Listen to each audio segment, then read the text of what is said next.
Hello दोस्तों। आज जिस विषय पर मैं आप सबसे बात करने वाली हूँ वो है हिमाचल में मेरे घर की सुबह कैसी थी। दोस्तों, जैसे कि घनी आबादी वाले जो गांव होते हैं और जो शहर हैं, उन दोनों दोनों जगहों में दोनों जगहों की सुबह लगभग एक जैसी होती है, क्योंकि सूचनाओं का आदान प्रदान होता है। ये खबर, अच्छी खबर, बुरी खबर, यहाँ क्या हुआ, वहाँ क्या हुआ। पर मेरी सुबह ऐसी नहीं होती थी, क्योंकि हम एक फार्म हाउस में रहते थे और चारों ओर अपनी ज़मीन थी, एक ही हमारा घर था। कुछ नेपाल के लोग हमारे खेतों में काम करते थे, पर वो दूर दूर खेत में नदी के किनारे उनका हट था, वहाँ रहते थे वो लोग। तो मेरी सुबह बहुत ही शांति भरी थी एकदम। मेरी सुबह में अगर कुछ सुनाई देता था मुझे, तो वो है नदी के बहने की आवाज़, जलधारा की आवाज़ और पक्षियों का झगड़ा। ची ची ची ची ची ची। ऐसा लगता था कि ये झगड़ा कर रहे हैं या खुशी से चहक रहे हैं। और प्रकृति में देखें तो पेड़ भी ऐसे झुके झुके नज़र आते थे। सुबह की ओस ओस जो गिर पड़ती थी पेड़ों पर, और पत्ते चमक चमक भरे दिखते थे। जैसे सुबह उठकर हम भी कितने फ्रेश दिखते हैं और तरोताज़ा दिखते हैं, दिमाग फ्रेश हो जाता है, रेस्ट मिल जाता है। वैसे ही प्रकृति भी बहुत सुंदर दिखाई देती है और झुकी हुई होती है, जैसे कि फूल एकदम तरोताज़ा खिले हुए, जैसे इंतज़ार कर रहे हो किसी का कि कोई हमें देखने आएगा, अभी कोई हमें निहारेगा। तो बहुत खूबसूरत। हम अपने घर के बाहर एक लॉन था, ग्रीन ग्रास लॉन था, जिस पे बैठ के हम कभी कभी अपना आसन लगाते थे और योग की क्रियाएँ करते थे।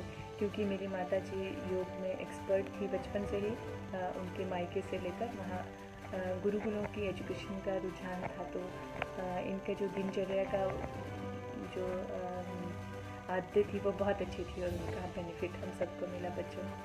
तो हम बहुत, किसी को भी बहुत अजीब लग सकता था कि हम सब सुबह अपने आंगन में उल्टे खड़े हैं शीर्षासन की अवस्था में और क्योंकि एक जमींदार घर से संबंध रखते थे, तो घर के कामकाज तो कभी भी ख़त्म नहीं होती थी।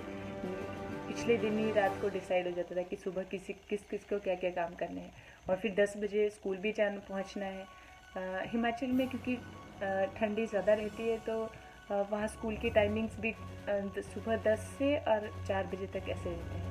तो 10 से 4 स्कूल भी है, सुबह कुछ काम भी करना है, प्रकृति का आनंद भी लेना है, योग की क्रियाएँ भी करनी है। और मुझे, क्योंकि मैं स्पोर्ट्स में रही, मैं बैडमिंटन प्लेयर थी, वॉलीबॉल प्लेयर थी। मेरी मम्मी हमारे साथ बैडमिंटन खेलती थी घर पर ही। हमें बहुत अच्छी कंपनी देती थी, मतलब जो दोस्ती, जैसे दोस्त चाहिए या पड़ोस चाहिए या बच्चे के चाहिए खेलने के लिए, तो उस कमी को माँ ने बहुत अच्छे से पूरा किया और ये बहुत ही यादगार। अब क्योंकि मैं शहर में, शादी के बाद एक शहर में रहती हूँ, तो यहाँ मैं ढूंढती हूँ वो पल फिर से, पर ऐसा तो नहीं हो सकता। पर हाँ, कुछ चीज़ें कर सकते हैं। जैसे मिनिमम से मिनिमम हम सुबह, जैसे 3 बजे मैं उठ जाती हूँ लगभग, तो 3 से 5 में 2 घंटे मुझे एक बहुत शांति भरे मिल जाते हैं, जब सब शांत होता है। कम से कम ट्रैफिक की साउंड होती है, लोग उठे नहीं होते हैं, शोर कम होता है।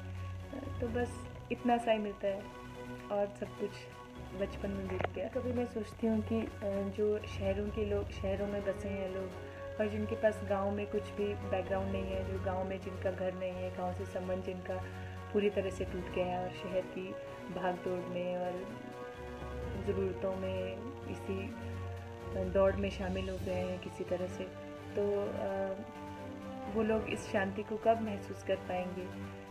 कितनी चलो मन, दिमाग की सूझबूझ से हम अंदर की शांति को प्राप्त करने में थोड़ा सफल हो भी जाते हैं, पर जो बाहर की अशांति है, जो हमारे चारों ओर शोर है इतना, वो उसको शांत होने का तो सवाल ही खड़ा नहीं होता। और अब आप सबसे मैं शेयर करने वाली हूँ एक वीडियो, जो है मेरे फार्म हाउस का मॉर्निंग का, और जो मेरे हस्बैंड विजय ने रिकॉर्ड किया था लॉकडाउन के टाइम में। चलिए देखते हैं। और आपको कैसा लगा वो वीडियो, आप कमेंट बॉक्स में जाके ज़रूर बताइएगा। Thank you. Till then, bye bye.